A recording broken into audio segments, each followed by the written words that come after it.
요한복음 9장 보겠습니다. 9장 35절 말씀에서 38절 말씀까지 보겠습니다. 요한복음 9장 35절에서 38절 말씀 4절밖에 안 되니까요. 한 목소리로 같이 읽겠습니다. 35절부터 38절까지 함께 읽습니다. 시작. 예수께서 그들이 그 사람을 쫓아냈다 하는 말을 들으셨더니 그를 만나사 이르시되 내가 인자를 믿느냐? 대답하여 이르되 주여 그가 누구시오니이까 내가 믿고자 하나이다. 예수께서 이르시되 내가 그를 보았거니와 지금 너와 말하는 자가 그이니라. 이르되 주여 내가 믿나이다 하고 절하는지라. 아멘. 우리 한국 교회 너무 거창한 이야기인지 모르겠지만 교회 안에 구원에 대한 혹은 구원 이후의 삶에 대한 적지 않은 오해가 있다 이런 생각이 듭니다. 흔히들 이렇게 도식화해서 말하지 않습니까? 구원은 하나님의 은혜로, 구원 이후의 삶은 성화랄까 거룩이랄까 인간의 노력으로 받는 것이다. 이렇게 많이 가르쳐 왔는데요. 과연 그럴까요? 이런 식의 가르침은 위험이 뒤따라요. 어떤 위험이 뒤따르냐 하면 하나님의 은혜로 시작했다가 행위 종교로 기독교 신앙이 마칠 위험이 이런 구호 안에는 도사리고 있는 것입니다. 그래서는 안 되겠습니다. 성경은 시종일관 은혜로 되는 것이죠. 은혜에서 시작해서 은혜로 마치는 것이지 은혜로 시작해서 구원은 은혜로 받고 구원 이후의 삶은 우리가 사는 것, 그런 이야기는 성경적인 가치가 아니다라고 말할 수 있습니다. 물론 차이가 있겠죠. 시작은 은혜로만 되는 것이고 마침은 은혜를 기반으로 한 은혜 안에 강함으로 뻗어나가야 한다. 그런 얘기를 하려고 했지 않았을까 하는데 많이 오해가 될 수 있다고 생각이 듭니다. 지난주에 이어서 저는 이 나면서부터 소경된 자의 치유 사건을 다루고 있는데요. 오늘 좀 집중하려고 하는 대목은 이 대목입니다. 이 집요함이 키워드예요. 그 집요함이 충돌하고 있고, 집요함의 배틀, 이런 내용들을 좀 생각해 보려고 합니다. 그러면서 은혜로 시작해서 은혜로 마치는 우리의 신앙의 전 여정에 대하여 함께 고민해 보려고 하는데요. 소경이 치유되고 사람들은 편견을 계속 없애질 않아요. 소경이 치료됐으면 편견을 중단해야 되는데 여전히 그에 대한 시선은 차갑단 말이에요. 집요하게 편견을 갖고 있어요. 그런 세상에서 우리 주님이 어떤 행동을 하셨는가 하는 것이 우리 주님의 집요한 모습이 또 등장을 하고 그 두 집요함의 충돌 속에서 우리가 어떤 집요함을 또 결단해야 되는가 하는 문제를 생각해 보는 순서로 말씀을 진행해 가도록 하겠습니다. 먼저 세상의 집요한 편견에 대하여 함께 생각해 보겠는데요. 세상은 편견 덩어리, 인간들은 편견으로 가득 찬 존재들이라고 해도 과언이 아닐 것입니다. 인류의 역사만큼 오랜 기간 동안 편견이 쌓여왔다라고 생각해도 틀리지 않을 것입니다. 하루에 하나씩 편견을 깨트리고 살아야 되는데 하루에 하나씩 편견을 만들어가며 우리는 이 땅을 살아가고 있는 것 같아 마음이 편치가 않습니다. 오늘 본문에 이 소경이 이제 고침을 받는데요. 소경이 고침받기 전에 편견의 모습이 있고 소경이 고침받은 후에도 여전히 편견의 모습으로 세상은 일관하고 있는 것을, 그러니까 편견을 향한 무한 질주를 하고 있는 세상의 모습을 우리는 보게 되는 것이죠. 자, 치유받기 이전의 세상의 편견과 치유받은 이후의 편견의 모습은 어떻게 전개되고 있는지 한번 생각해 보겠습니다. 먼저 치유받기 이전의 세상의 편견은 우리 다시 한번 2절 말씀을 좀 보신다면 제자들의 모습 속에서 이런 질문이 터지죠. 누구의 죄로 인한 것입니까? 라고 말하고 있죠. 소경된 것이 죄입니까? 아닙니까? 이렇게 묻는 게 아니고요. 이 못된 인간들이 죄의 결과임을 기정사실화하는 거죠. 죄의 결과는 뭐 움직일 수 없는 것이고 다만 누구의 죄 때문인지 좀 알려달라 그렇게 묻고 있는 거죠. 예수를 믿고 그분을 따라가는 제자들이라고 해도 마지막까지 안 깨지는 게 편견이에요. 제가 누누이 강조하지만 편견을 넘어서는 순간 성숙한 사람이에요. 이 편견에 휩싸여서 한 생애를 살다 끝나는 존재가 예수님의 사람들이라도 그럴 가능성이 높다라고 하는 것이죠. 사람들은 저마다의 편견을 가지고 세상을 살고 있어요. 흑인은 무섭다라는 편견을 갖습니다.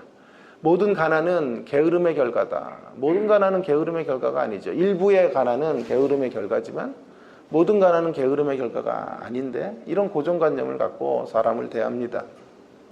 고통은 죄의 결과다라는 뿌리 깊은 편견들을 가지고 사람들을 바라보고 있습니다. 그런가 하면 뭐 눈이 작은 사람은 독하다. 이런 편견. 제 눈을 한번 또 보세요. 아침에.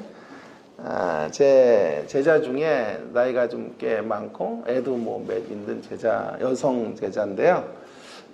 지난주에 한번 저를 찾아왔어요. 오랜만에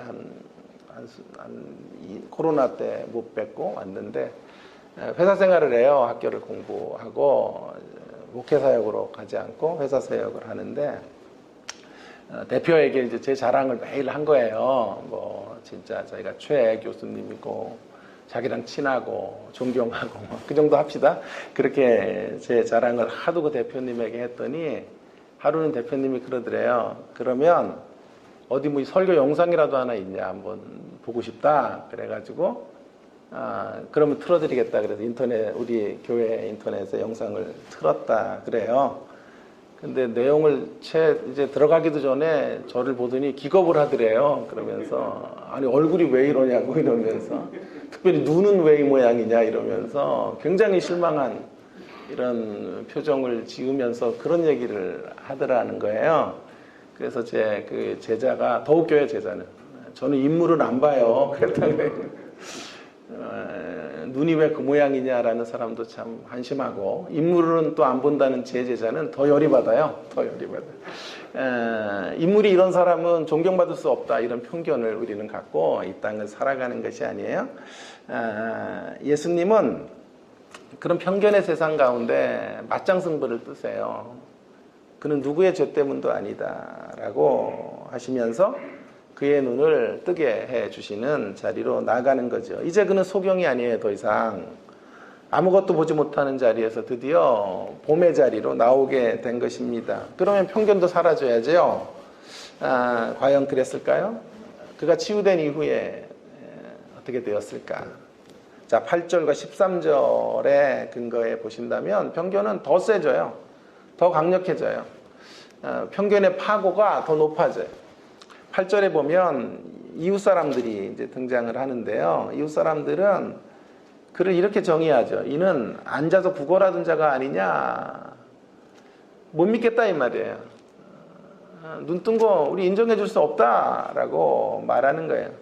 13절 이하에서부터는 이제 바리새인들이 등장을 하지요. 그들이 전에 맹인이었던 사람을 데리고 바리새인들에게 갔는데 바리새인들은 네가 어떻게 눈을 뜨게 됐느냐? 안식일에 눈 뜨는 게 가당키나 한 말이냐? 라고 신문을 하고 이 소경이 저는 몰라요. 어쨌든 예수라는 분이 눈을 뜨게 한 것밖에 저는 잘못한 게 없어요. 하자 욕을 하죠. 그리고 34절에 보세요. 급기야는 출교를 쫓아냈어요. 출교를 하는 이런 일을 범하게 된 거죠. 보세요. 그들 모두는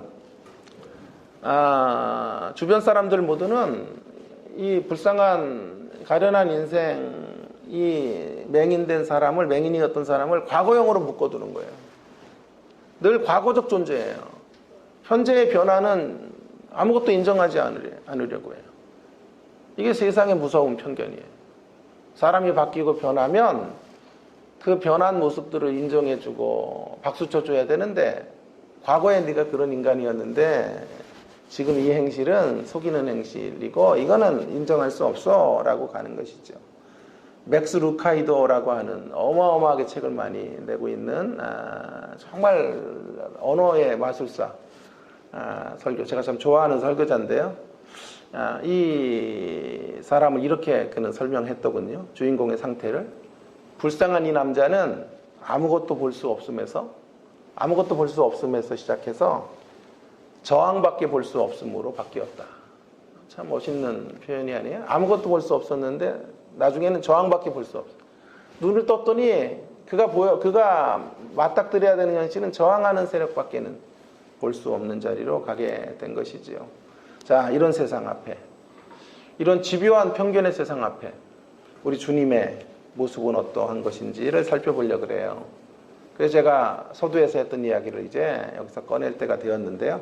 우리 주님은 집요한 손길로 함께 하시고 있죠.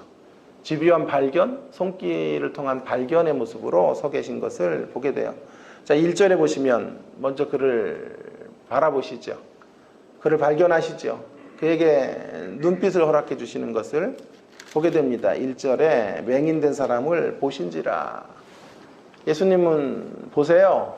다른 시선으로 보세요. 그런데 저주받은 운명으로 그를 바라보지 않으세요. 세상의 차가운 냉대의 눈으로 그를 응시하지 않으세요. 만약 이런 시선만 있었다면 이 불쌍한 맹인이었던 사람은 무너지고 말았을 거예요. 인생을 비관하다가 쓸쓸하게 사라져 버릴 수도 있었을 거예요. 그런데 그에게 새로운 인생의 길이 열리죠. 새로운 봄이 그를 움직인 것이고, 새로운 봄의 자리가 그를 치유로 이끌어 준 것이죠. 주님은 전혀 다른 관점과 시각으로 그를 바라봐요. 그를 통해 하나님의 놀라운 일이 펼쳐지기 위해 나면서부터 안진뱅이가 되었다라고 바라보는 거죠.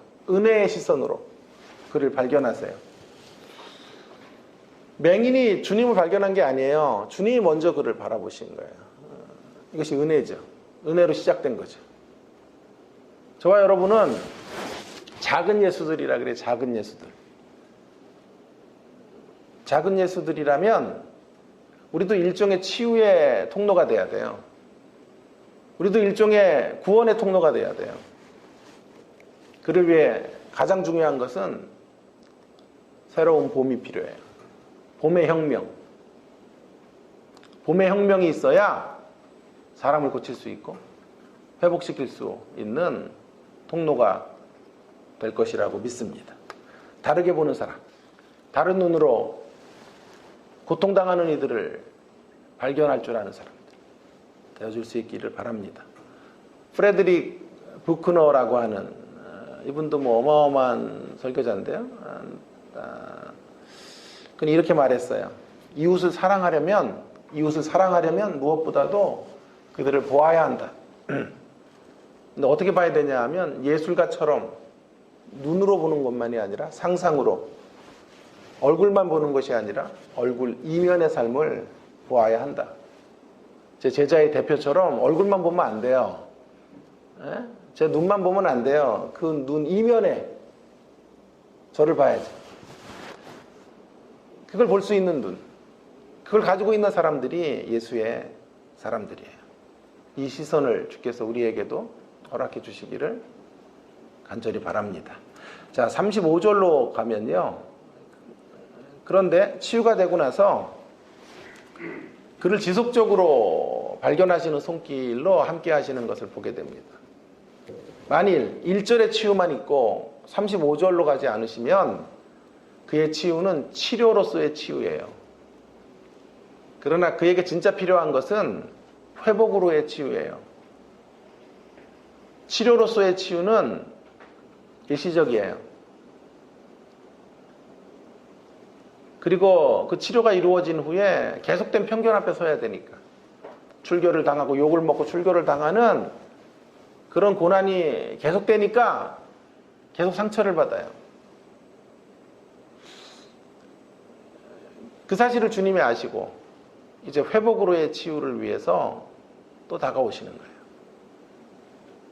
그를 넘어뜨리려는 편견의 세력 앞에 견딜 수 있도록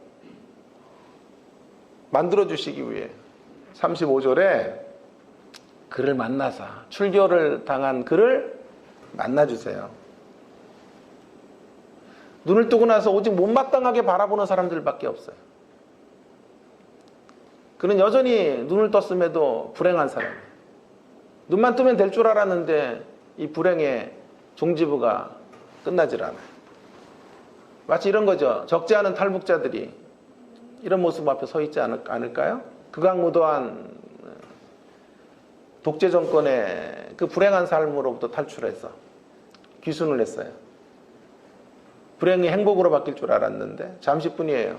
얼마 지나지 않아 우리나라 세계의 가장 강력한 편견의 나라예요. 중국인들이 정말 발을 못 붙이는 유일한 나라이고, 이 단일민족이라고 하는 이것이 편견의 벽이 돼서 얼마나 우리끼리 똘똘 뭉치는지 몰라요. 북한의 사람들, 귀순하신 분들, 탈북민들이 적응하지 못해요. 그래서 다시 이곳에서의 삶이 더 큰 불행의 나라로 떨어지는 경우를 보게 되는 거죠. 저희 학교에 이런 탈북민들이 많기 때문에 제가 그들의 애환들을 많이 들을 때가 있어요. 본문의 주인공의 상황이 그래요. 눈만 뜨면 모든 인생의 문제가 해결될 줄 알았는데, 행복의 파란새가 찾아올 줄 알았는데 그의 기대가 산산조각 나고 있는 거죠. 아무도 그를 환영해 주지 않는 것이죠. 급기야는 출교를 당하게 된 거죠. 그의 제목이 뭐예요? 뭐 잘못했어요? 제목이 이거예요. 듣도 보지도 못한 제목이에요. 안식일에 눈을 뜬 죄. 들어보셨어요? 코미디도 이런 코미디가 없죠. 안식일에 눈을 떴다고 출교를 당해요. 공동체로부터 쫓겨나요. 너무도 웃지 못할 해프닝이 벌어져요. 자, 우리 주님 이 사실을 너무나 잘 아시기에 그를 외면하실 수가 없는 거죠. 다시 오시는 거죠. 한 번의 은혜의 손길만이 아니라 또 한 번의 은혜의 손길로 그를 만나주세요. 여러분, 물건 사고 나면 애프터 서비스가 있죠. 신앙에도 애프터 서비스가 있어요. 사후관리가 있어요. 그 사후관리도 은혜예요. 은혜로 다시 만나주시는 사후관리. 출교라는 공경을 만나고 있는 이 가련한 인생을 다시 만나주시는 거죠. 그리고 사후관리를 해주시는 거죠. 아니, 고장수리 정도 해주는 게 아니에요. 이 사후관리는 이전보다 더 강력한 은혜로 그를 이끌어주시는 거예요. 35절을 다시 한번 좀 보세요. 35절에 그를 만나주세요. 만나주시고 위로해주는 정도가 아니라 네가 인자를 믿느냐? 믿는다고 하자 내가 그 인자다. 그랬더니 38절에 그가 무릎을 꿇어요. 그리고 절을 해요. 자, 희미했던 은혜의 자리에서 강력한 은혜의 자리, 단단한 은혜의 자리를 이제 점검시켜 주는 거예요. 그리고 예수님 앞에 무릎을 꿇었다는 말은, 절을 했다는 말은 왕되심을 인정했다는 거잖아요. 충성을 맹세했다는 거잖아요. 편견의 파도가 높아질수록 은혜의 물결도 더 강력해지고 있는 거죠. 그런 모습. 그래서 집요함의 배틀이에요. 집요함의 충돌이에요. 묵상하는데 집요함이 충돌하고 있구나 라는 느낌을 본문을 통해 받게 되는 거죠. 지속적인 은혜의 손길, 그 손길로 우리를 끝까지 지켜주시고 우리 편이 되어주시는 주님의 모습을 보게 되는 거죠. 이 본문과 이런 말씀과 어울리는 찬양은 새벽 날개를 치며 라는 찬양이에요. 그래서 제가 또 이 설교를 만들면서 이번엔 새벽 날개를 치며 찬양을 틀어놓고 말씀을 만들었어요. 내가 새벽 날개를 치며 바다 끝에 나를지라도 거기서도 주의 손이 나를 인도하시며, 내가 새벽 날개를 치며 바다 끝에 거할지라도 거기서도 주의 손이, 그의 오른손이 붙드네. 여러분 보세요. 기독교 신앙은 은혜에서 행위 종교로 가는 게 아니에요. 은혜로 시작했죠. 1절의 은혜에서 35절에 은혜로 가는 거예요. 은혜에서 은혜로. 은혜로 찾아오시고 은혜로 사후관리해 주시는 모습으로 나가고 있는 거죠. 인간의 노력으로 끝나는 게 아니에요. 율법으로 마치는 게 아니에요. 은혜가 지속되는 삶. 시종일관 은혜. 은혜의 메아리가 가득 찬 종교가 기독교예요. 처음엔 은혜를 주시고 이제 네 알아서 해. 그런 기독교가 아니라고요. 그래서 구원은 은혜로, 삶은 행위로 라는 구원은 결정적 함정이 여기 있는 거예요. 은혜를 베풀었으니 선행으로 갚으라. 그러니까 율법 종교죠. 행위 종교죠. 물론 차이는 있어요. 앞에 은혜와 뒤에 은혜. 앞에 은혜는 아까도 얘기했죠. 은혜로만 치유가 일어나요. 그러나 뒤에 은혜는 은혜를 기반으로 삼아 은혜의 강함을 유지해가는 방편으로 계속된 회복과 구원의 역사를 경험하게 되는 치유가, 회복이 그런 차원에서 존재하게 되는 거지. 그러나 모든 것은 은혜예요. 모든 것 은혜를 기반으로 하고 있어요. 은혜를 떠나서는 아무것도 할 수 없어요. 그래서 이제 한 국면을 더 우리 가게 되는 거죠. 그것이 바로 세 번째 집요함이에요. 우리가 가야 될 집요함. 이제 우리 어디로 가야 될까요? 이렇게 집요함의 충돌의 모습 앞에서 우리가 가야 될 길을 이제 정할 필요가 있겠어요. 우리는 집요한 결단을 해야 돼요. 은혜의 요구를 따라 살아야만 편견을 넘어설 수 있어요. 은혜의 요구를 따라 이제 편견을 넘어서는 집요한 선택, 집요한 결단을 해야 돼요. 은혜는 선물이라 그래요. 선물. 자, 선물은요, 은혜와 선물이라고 하는 뭐 1000페이지도 넘는 책도 나와 있어요. 어마어마한 주제예요. 그게 네. 며칠을 거쳐서 읽어야 되는 책인데요. 이런 얘기를 해요. 그 세계적인 신학자인데, 은혜는 선물이다. 선물은 거래가 아니에요. 거래를 위해서 선물을 주면 선물이 아니라 뇌물이 되죠. 그죠? 성경은 선물이라고 은혜의 선물이라고 하지 은혜의 거래라고 하지 않아요. 자, 그러나 은혜의 선물이 거래는 아니에요. 거래는 아니지만 그렇다고 해서 모든 답례를 거절하는 건 아니에요. 은혜의 선물은요, 답례를 인정한다고요. 예를 들어 볼까요? 성경의 은혜의 선물을 우리에게 주시고 답례를 우리가 하기를 원하시는 거죠. 어떤 답례? 감사와 찬양으로 반응하기를 원하시는 거예요. 이 대목은 잘 강조를 안 해요. 은혜는 하나님이 전적으로 주시고 초자연적으로 주시는 것만 강조하지, 은혜의 여러 빛깔들이 있어요. 그래서 은혜와 선물이라는 책은 은혜의 여러 다양한 한 6가지의 방향성이 있다는 것을 알려줘요. 자, 그 중에 하나가 은혜의 선물인데, 은혜의 선물은 응답을 요청하는 거예요. 결단을 요청하는 거죠. 우리가 은혜를 붙잡는 결단, 은혜 안에 강한 자로 살아가는 결단, 그 결단의 자리로 나아가야 하는 거예요. 그런 반응을 올려드려야 돼요. 그런 찬송을 올려드려야 돼요. 그러나 다시 강조하죠. 그러나 그것도 은혜로부터 시작되기 때문에 행위로 떨어지는 건 아니에요. 그래서 은혜 위에 은혜, 은혜 안에서 은혜로 강하게 가는 것. 모든 것이 은혜지. 특별히 오늘 편견의 파도를 이제 넘어서기 위해서는 무엇보다도 은혜의 기초에서 은혜로 강해야 되는데, 특별히 저는 묵상 중에 3절을 붙잡고 살아야 된다고 말씀드리고 싶었어요. 3절이 키워드의 본문에. 다시 3절을 보면 예수께서 대답하시되 이 사람이 그 부모의 죄로 인함이 아니라 그에게서 하나님의 일을 나타내고자 하심이라. 이 말씀을 붙들고 이 말씀을 선택하고 살아야 돼요.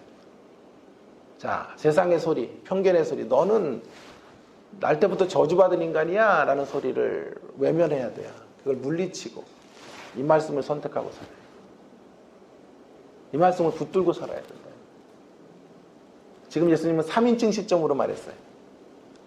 그러나 이 3인칭 시점을 1인칭 시점으로 받아들였어요.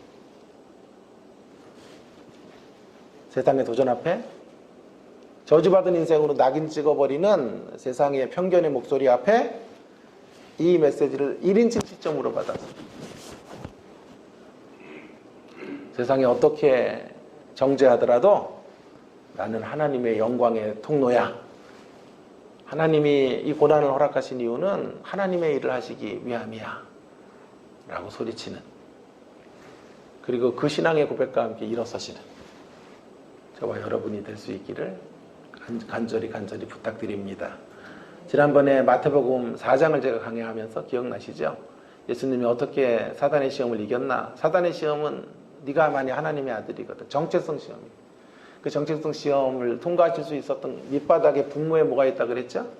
마태복음 3장 17절. 이는 내 사랑하는 아들이요 내 기뻐하는 자라. 이 음성을 날마다 붙들고 살아요. 이 음성을 선택하고 사셨죠. 마찬가지로 오늘 이 본문의 주인공이 계속해서 은혜 안에 고동치고 살기 위해서는 3절을 붙잡아야 돼요.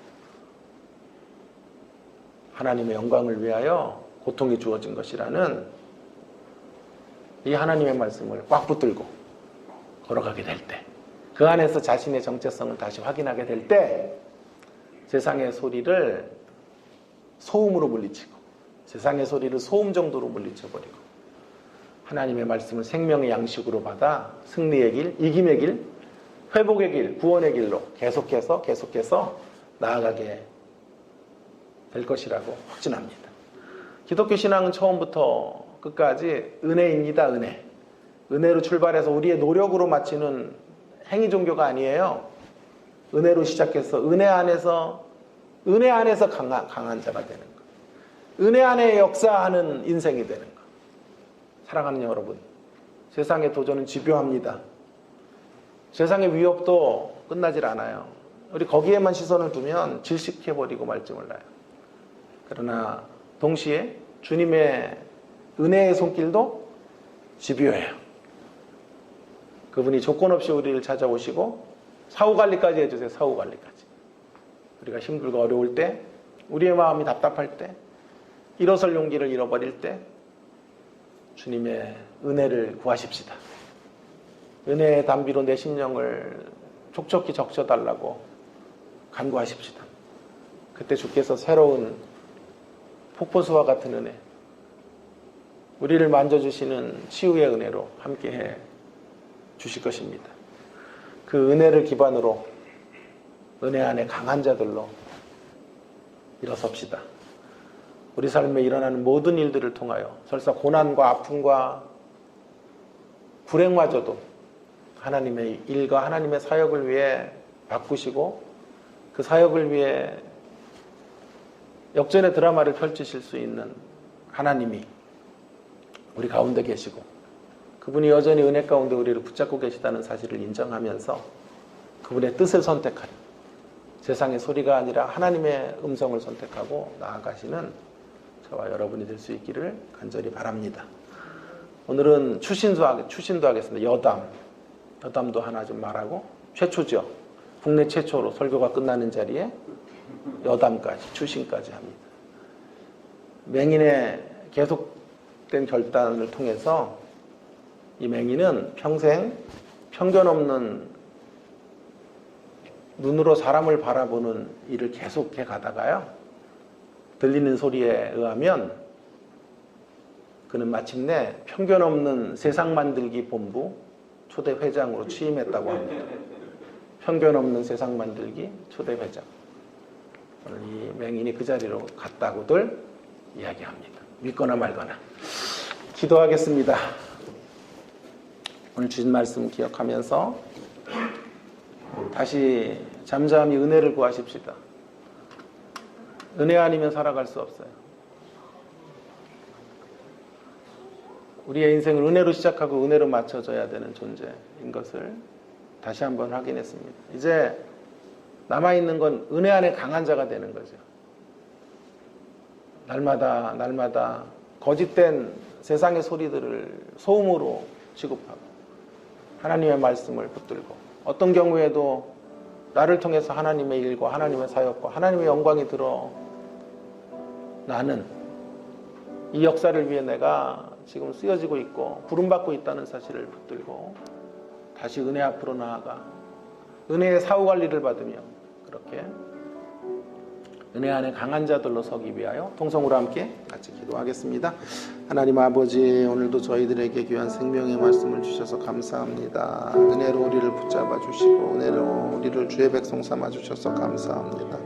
은혜 안에 강한 자들로, 은혜 안에 승리한 인생들로 설 수 있도록 인도하여 주시옵소서. 하나님 아버지, 은혜를 통하여 결단하게 하시고 은혜를 통하여 하나님의 은혜의 역사들을 선택하며 걸어가는, 하나님 말씀을 선택하며 그분의 뜻을 결단하며 나아가는 주의 백성들이 다 될 수 있도록 은혜를 베풀어 주시옵소서. 은혜로 승리하고 은혜로 이기고 은혜로 견디고 은혜로 버티며 하나님 아버지, 그렇게 믿음의 길을 계속 걷는 하나님의 백성들이 다 될 수 있도록 하나님 함께 해주시고 역사하여 주시옵소서. 하나님 아버지, 오늘도 저희들에게 생명의 말씀 주셔서 감사합니다. 기독교가 온통 은혜의 종교이고 은혜로 시작해서 은혜로 마치는 그런 세계인 것을 알게 해주셔서 감사드립니다. 하나님, 날마다 주의 은혜를 구하는 저희들이 되게 해주시고 은혜 안에 강한 자들로 살아갈 수 있는 저희들의 신앙의 여정이 되게 하여 주시옵소서. 늘 주의 말씀을 선택하며 그분의 뜻을 이루기 위한 결단의 자리로 나아갈 수 있는 주의 백성들이 다 되도록 함께하여 주시옵소서. 이 시간도 개인 기도로 주님을 만납니다. 주님과 깊이 교제하는 복된 시간 되도록 역사하여 주시옵소서. 감사드립니다. 예수님 귀하신 이름으로 기도 올리옵나이다. 아멘.